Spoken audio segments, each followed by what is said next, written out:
All right, what it do? What it do? Hopefully y'all are excited as I am. It's week number 1 over here at the Valhalla Esports League, and it is the middle of the week, which means it's time we get down and do what it do with a little bit of Apex action, baby. We're off the District E this week, and should be a whole heck of a lot of fun. A more central zone for our first one here today, and of course, wouldn't be nearly as fun if I was sitting on all the action all by myself. I've got the homie Inflict with me. Inflict, how you feeling today, big dog? I'm doing absolutely fantastic. Not oftentimes we get to see some Apex action. Today we're going to be, as you said, hopping on to E District for 2 drops here. With VHEL having a greater popularity this season in the number of Apex teams, so the things are going to be all the more better. Unfortunately, I do believe there are a couple of teams who are going to try and play a bit more of a rat style, try and just get placement points, given they're lacking in some number of players, but otherwise the lobby it's pretty well populated, and we should get to see some great Apex action going down. I always loved seeing some E District, one of the newer maps that have been added. Well, I guess probably of the map pool that we have, the newest map that we do have. A lot of these more end circles really do allow for a lot of real estate, a lot of teams to be able to share. So for teams who have the ability to find themselves and carve themselves little nooks and crannies, we should be able to have some pretty stacked end games. For now, CBC Esports trying to find themselves the first frag. The one thing I did want to talk about with the current meta state that it does feel like that that Apex is in currently, I wouldn't be surprised if we see quite a wide range of team compositions. Yeah, neither would I. And this time around, we don't even have Legends ban in the regular season, given we're doing 2 drops per week. So people are free to do whatever legend compositions that they would like to work with. So it could get all the more chaotic. You have absolutely no bans that you're gonna have to worry about here again. So people have all the creative freedom or chaotic freedom, whatever you'd like to call it. So you know what? Apex can be all the more crazy, all the more fun with that. Always a lot of fun. Of course, traditionally, if you don't watch a lot of competitive Apex, I know ranked lobbies tend to get a little hectic in rings 1, 2, and 3, but in these comp lobbies, rings 1 and 2 and 3 tend to be more about being able to find your loot, be able to get a read on where the zone is going, and try and find yourself a little bit of real estate towards where you think this end zone is going, and you wait for those fights more towards the mid to end game. We've seen that our teams have been rather disciplined in that regards. We've only seen like a handful of early engagements, nothing where we've been seeing really any early eliminations, and that's what you love to see from a bunch of players who are really trying to get the hang of things when it comes to competitive Apex.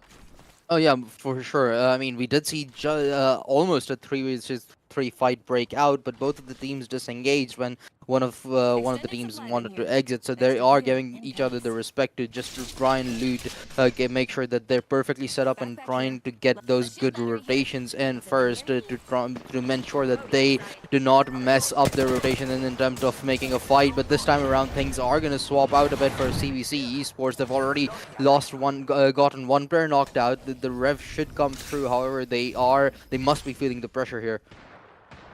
Definitely feel the pressure. We'll be able to get a reset, and they do have enough security.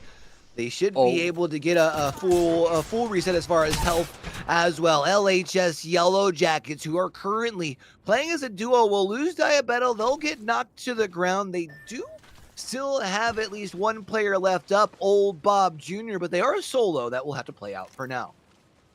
Yeah, and he too is lurking about a team. It seems like he has successfully sneaked past the other team that goes by. However, the team that killed his teammate are about to run into another one. CAS awaiting the squad, the Marauders. Up close and personal with another team. They have spotted one in the Octane leading the charge in soccer. gonna go up close and personal. However, an SMG at that range is just not gonna be effective enough. However, now the ARs come into the mix. Super Zack already having lost his shield. His teammates still trying to get close. However, however they are working against a height advantage. So things are not gonna be as easy. Super Zack barely surviving for the time being. Just manages to get out. The Sparrow ult, I believe, comes in, and that's gonna successfully knock down the Pathfinder. Still 2 left standing here for the Marauders as they try and figure out where they got to finish up this fight at. You'd mentioned the Pathfinder already down. It looks like not concerned with being able to pick them up. Instead, will tuck tail and run and just try and be able to keep themselves alive. Meanwhile, it will be VHCH Ravens who will be able to move in and clean up this fight, which means we will officially have our first elimination here in Game 1. Yeah, no entire team still eliminated as of yet. We have, I believe, lost 3 players so far at this rate, but everybody wants to stay alive as long as they possibly can. Of course, get those placement points at the very least, even if you have lost a couple of your teammates to begin with. Some of them had that.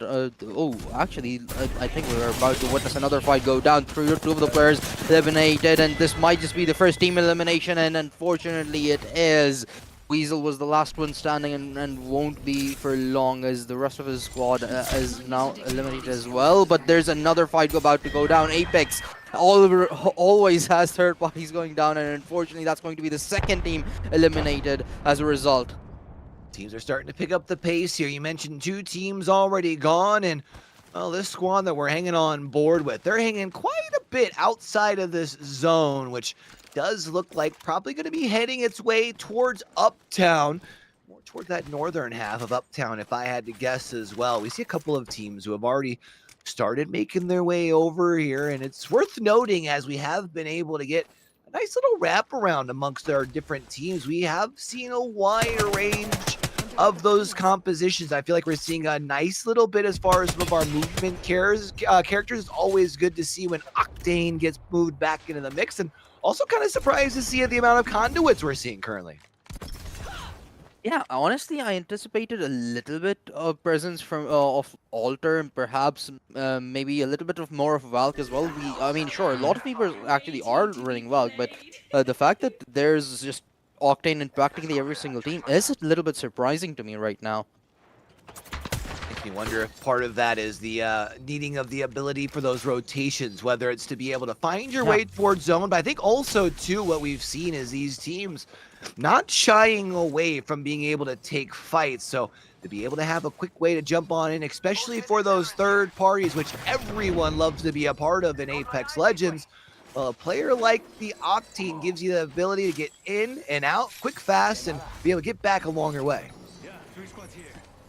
Yeah, well, WHS running that Alter X Octane combo, so they are going to be able to get extremely aggressive.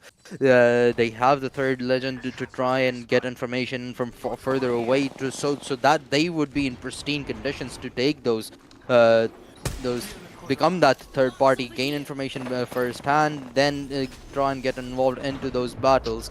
But they are already get engaged into a fight. The Alter Util going out, leading the charge in. Nezzy has already successfully found one. The Octane, as you said, allows him to be extremely aggressive. And, well, Nezzy doesn't even need any help, already finding 2 kills all on his own, and hence another team eliminated from the lobby.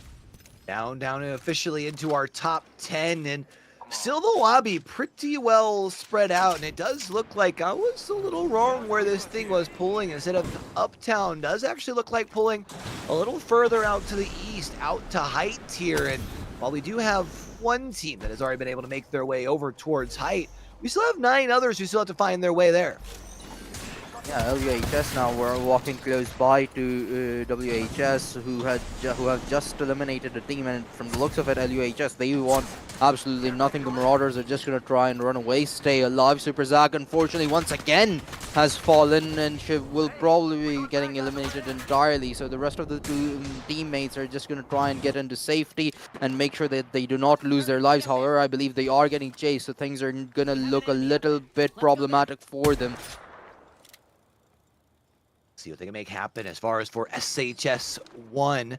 They are just outside of where this ring is heading. They're on that southwestern side of the zone. It looks like they're keeping a team pinned out here, and this is what's the good news when you're one of the first squads that are somewhat towards the area. The problem, as you can see on our map, we've got quite a few teams that are on this southeast southern side of the zone that will eventually have to close their way on in, including our SHS1 squad, and going to have to find a way to continue moving their way towards height because this zone continuing to pull to the northeast. Yeah, the rotation here is going to be extremely chaotic. We have 4 teams towards the south of the map right now who are gonna have to try and run into the ring in just 30 seconds. So when that rotation begins, they are much more likely to run into each other. Perhaps they might just do so already. WHS, they have been extremely successful in most of their engagements so far, even if not finding kills, just making sure that they are not the ones in a disadvantage, deal early damage, and force the other team to disengage. Nezzy has been such a huge factor in that. 2 kills to his name, 2 assists as well. And now once again they're starting to get shot at from behind, so it's much safer for them to try and get the rotation in before they take this fight. 40 seconds for ring number 3 to close. Still a pair of teams down on the southern side of the zone. WHS will be closing in here in just a moment on that second team that's on that southwestern side. Meanwhile, like teams for Franklin who have already been able to find their way towards height, they've been able to take a little bit of real estate on the upper side of this building as well. This was kind of what we were talking about towards the start of things. Inflict a lot of these POIs here on E-District have a whole heck of a lot of buildings. Not only are there multiple buildings, but multiple levels for these buildings. We got VHEL Raven, which will pop right on in. It's the black hole that'll be able to drop right on in. It helps them clean up this fight. Wow, a phenomenal black hole from the horizon here. Ravens off to a great start. Have the kill leader as well, I believe, leading they are the team leading in frags as well, having at least 6 to 7 kills. So they are going to be the team to look at right now alongside WHS. They're doing absolutely phenomenal. Gabarus themselves, even though only having 2 people alive, are themselves doing pretty decent in that fight. Unfortunately, one of them has already fallen, so this gets turned into, I believe, a 1 versus 1 here. Well, at least find a way for LHS Marauders, I should say, to allow for the Octane get back up onto their feet and fully reset. They will be able to get the Conduit back up as well. Unfortunately, the Pathfinder has been taken out, but they do have their banner. I don't know if they'll be able to get to one of the Moby or one of the beacons that are currently on the map, but if they have a Moby, might be able to get back to a 3. Yeah, it's not going to be easy to keep that player alive for long, though, given how close the circle is right now, and with 9 teams still alive. Things are going to get much more complicated, especially if you have lost your players. There's not going to be as many sighs of relief coming in for these teams as time goes on. They're going to start to get more and more involved into these fights. Nezzy has been so successful so far. Unfortunately, this time around has rushed into the teams, has lost a lot of his health, and now a Bangalore ultimate dropping right on his head as he tries to walk away. He does manage to do so successfully while his teammates clean up the rest of the squad that he was dealing with. However, there is still 1 player at the very least lurking about. That solo that they're worried about, they will call in the balloon. They'll be able to use this to help with their rotation on in. The lone player from Franklin, Kid Danger, here on the Seer, has already seen this squad be able to take to the sky. So we'll stick to the ground and will continue rotating their way on in. It does look like they're going to have to play this thing out as a solo. They did not pick up the banner. Might be able to at least be able to get a little bit of healing up here on the southern side. They will have to start moving sooner rather than later. Diabeto will follow here for the LHS Yellow Jackets. And Old Bob Jr. will have to try and play it alone in the solo. Yeah, I have a feeling that will not last for long as they get shot in the back. And that's going to leave us with only 5 teams alive. Well, we do have, I believe, 1 solo in there. The rest of them are full squads for the time being. WHS, they've been, again, extremely good so far, extremely aggressive as well. However, things are looking a tad bit shaky. They have not found a particular place to sit at and under cover. Still outside, just on the edge of the zone. You still are going to have to walk in, but there are teams all around them. They are plenty surrounded here, but WHS still left as a 3. 13 players left alive of these 5 squads. 1 solo, 4 full squads. For teams like BHS, they will have to move from this elevated perch that they're currently sitting on. Might even be able to use that Valkyrie to take to the sky to get the locations on these final 12 players. Another bogey. Get Danger, he is just hoping that these teams go absolutely manic mode on each other and he gets to live for as long as humanly possible and get as many placement points over here. But this final circle this next circle that we're gonna move into practically has no team except for CBC Esports inside. So these rotations are going to be extremely chaotic. With the circle finally starting to close in here, teams are going to be forced into into uncomfortable circumstances here as well. I believe Go Crazy may have spotted another player underneath them, so he may be aware that Kid Danger is close by. However, I don't think he actually registered the fact that he saw Kid Danger earlier. But Kid Danger, unfortunately, is going to be engaged into a fight, has lost all of his HP to Jaybird, and will get shut down. He positions 5th for his team, and that's going to leave us with 3 full squads. Unfortunately, that may not remain for long as BHS has already lost 2 of their players. Last one alive is going to be Luxmax, bro. Well, Luxmaxing doesn't equalize with finding kills and staying alive, so he too shall fall. 3 squads left as we head into the next circle. 3 full squads left alive, and they've kind of triple spread out on this zone. You got 1 team that's right in the middle. You've got WHS on this northern zone, and then there's another trio across the way on that east side. It does feel like WHS right now, while they can play behind this wall, they do have the best coverage. They're also a little more central to where this zone is heading, which means they should be the last of the 3 teams to move. I think this might be a winning position for WHS. It might just be. Last squad, 3 versus 3 here. Phantoms has spotted one. Unfortunately, no damage done as of yet. But, oh, okay, that's golden. Spotted all 3. Enemies right here.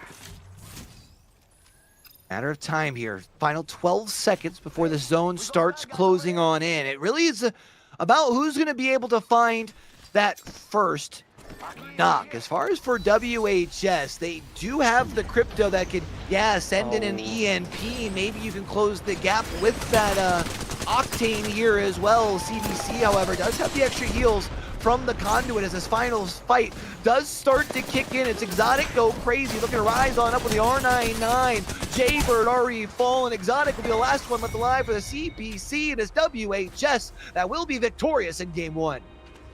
Absolutely beautiful gameplay, great coordination coming out from the side of WHS in that final engagement. As you said, it was that crypto ultimate that allowed them to initiate the engagement. The crypto, as soon as he popped his ultimate, you see the alter util go out to try and make them as aggressive as humanly possible. The Octane rushes in immediately as well to capitalize. The Conduit ultimate did come through to try and heal back up with those shields that were lost to the crypto ultimate. Unfortunately, the healing was just not fast enough. They were left unprepared to take that fight head on, and hence WHS comes out as the victors. Well, there it is. First map on E District done and dusted for week number 1 over here at the VHEL. We still have one more drop to handle, but of course, for our 16 teams that are in the lobby here, they're going to take a quick second to kind of cool down, recollect, and we'll get ready to drop on in for map number 2 here in just a moment. Grab yourselves a quick snack, maybe grab yourselves a little drinky drink, but we'll be back here with map number 2 over the VHEL after a quick break.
see a havoc weapon here.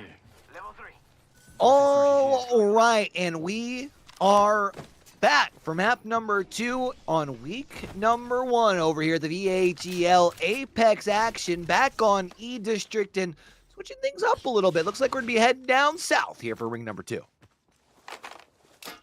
Yeah, I'm really interested to see here if what legend compositions are gonna get changed out for. We already see Phantom running around with the setup similar to what we saw for WHS. Instead of a crypto, we have a conduit here, but that altar getting brought out, and I think that is a transition that I expect to see more from a lot of these teams here. That they might just bring out that combo of that Octane plus altar, allowing them to be a lot more aggressive and also giving them a second escape route out of engagements that they do not want to be a part of. But I know that in the current meta that the big boys, the chunky boys, as I like to talk about, aren't nearly as strong as they were, say, in previous couple of months. We're talking about the Newcastles, the Caustics. Yeah. Even you can talk about as far as the Gibraltar as well. But I feel like on E District, a map that, as we talked about earlier, has a lot of buildings, a lot of places to hunker down. I feel like of any of the maps that we play on here at the VHEL, this is the one map that I would have expected to see at least a couple of, you know? Yeah, and it's understandable as well. And even regardless of the map, Newcastle just provides you with so much reset ability that it would be very much understandable that teams would want to go towards it. However, seeing it not even being played on a single team is very surprising. For now, teams seem to be more prioritizing movement versus the ability to hunker down and create your own cover here. And hold on just a moment. One of our big performers from game number 1, VHCH Ravens, well, they're already suffering a knocked player, but it does look like the team that took them down, LUHS Marauders, will be focused more on the rotate than cleaning things up. Yeah, but they are going to run into somebody here. I believe that's a 3-man roster that awaits them. A catalyst set up already within. So things could start to get a little bit shaky here. However, the Marauders, they aren't afraid of getting those early points here. I mean, the advantage of taking fights early on is that it comes with the risk of, again, going out way too early, but also that you are much less likely to get third-partied here in these engagements. So if you do feel confident enough that you'll swipe away a team and not get punished for it, then have at it. Right now, they haven't had a direct interaction against the VHCH Ravens so far, but the Marauders still await close by. Yeah, I always also feel like the early fights kind of remind me of like getting that first like basket in a game of basketball or getting that first shot up in a game of like football, right? Like just being able to get into the swing of things makes you feel pretty darn good. Plus, if you can pick up a couple of early KP, that gets you plenty going along the way. For now, it will be VHCH Ravens who have made their way all the way to the high ground in this particular building that they've set up shop in. And because of that, I wouldn't be surprised if, that squad that was pushing them does push across the way. And these two just might split real estate in these opposite buildings.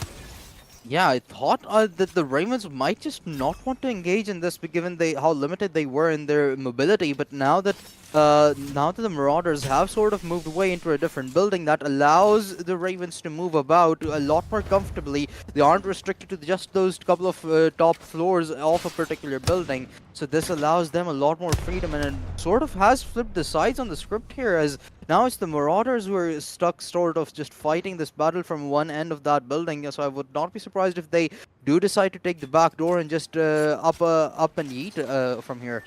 I mean, the good news for both of these squads, you are in at least where this first zone is pulling. However, with the way that things are looking, I would not be surprised if this zone does end up pulling down more towards draft point, maybe even viaduct, which does mean for these squads that have already set up shop over here on this neon square half, they're going to have to move relatively soon, and maybe even seeing a third party pulling up as well. Magenta Pepper is going to be in a lot of trouble as his teammates are nowhere to be seen close by.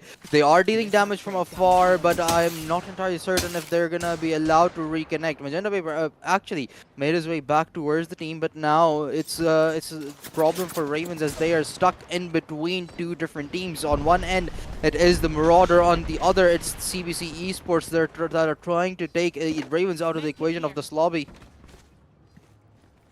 For now, the Ravens are going to be able to withstand. They'll still be a 3, and they should be able to get a reset here as well. This is the good news when you do get not only one of these buildings, but you take to the high ground as well. You'll see that as far as for now, the Catalyst will drop on down. Just do a quick scouting around.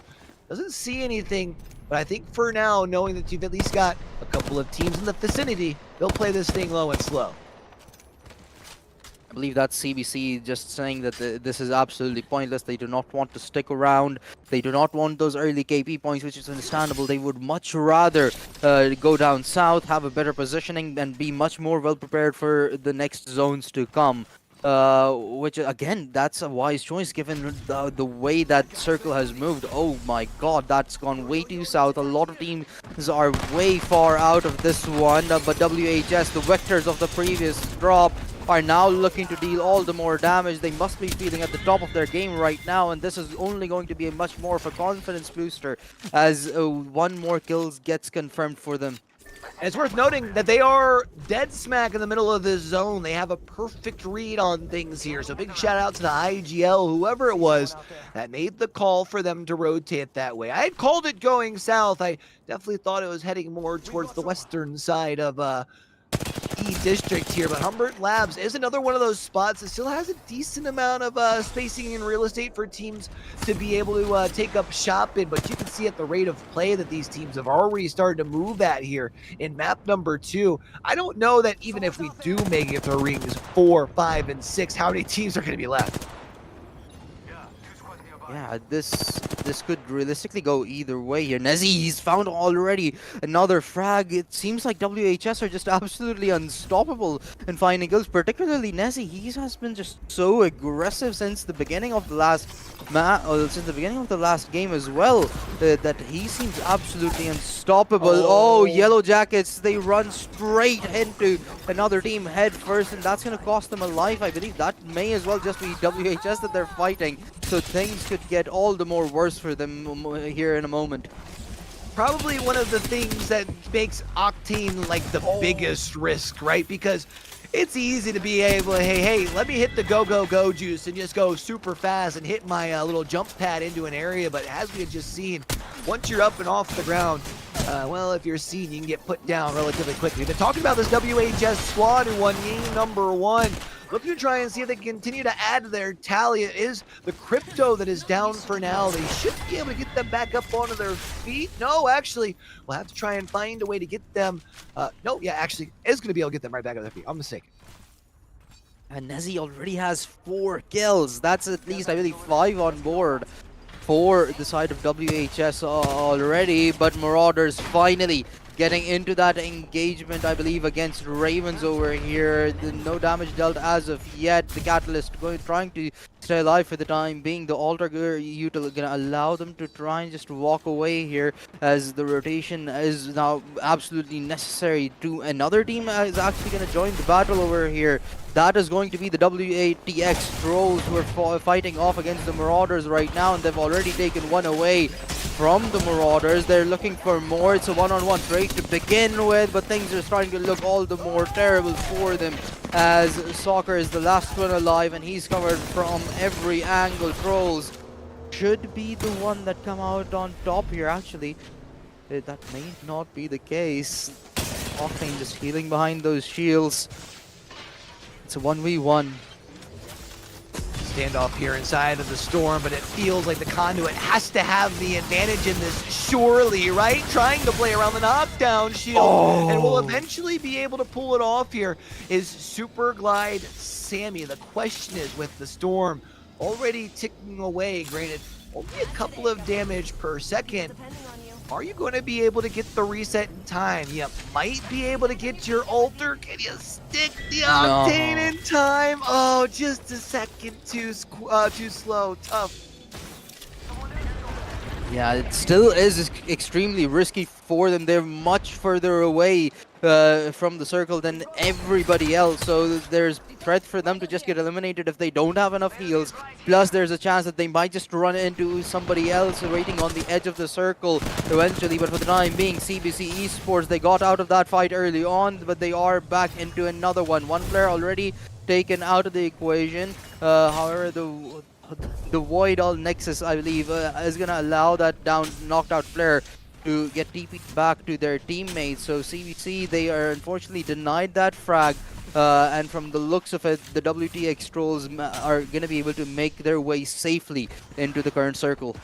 It is crazy to think that we have one squad of our 6 that are inside where this next zone is closing in. We've got 2 teams that have slowly started to make their way in towards the edge, but that still leaves half of our squads needing to rotate their way on in. Granted, like I mentioned earlier, this is E-District. This isn't like a necessarily wide open map where if you are a latecomer, you don't have the most cover to find your way on in, but they will have to worry about this team that is on the north side, just inside of the zone, trying to keep teams love the likes of WTX Trolls out of the zone and try and pick up some more KP.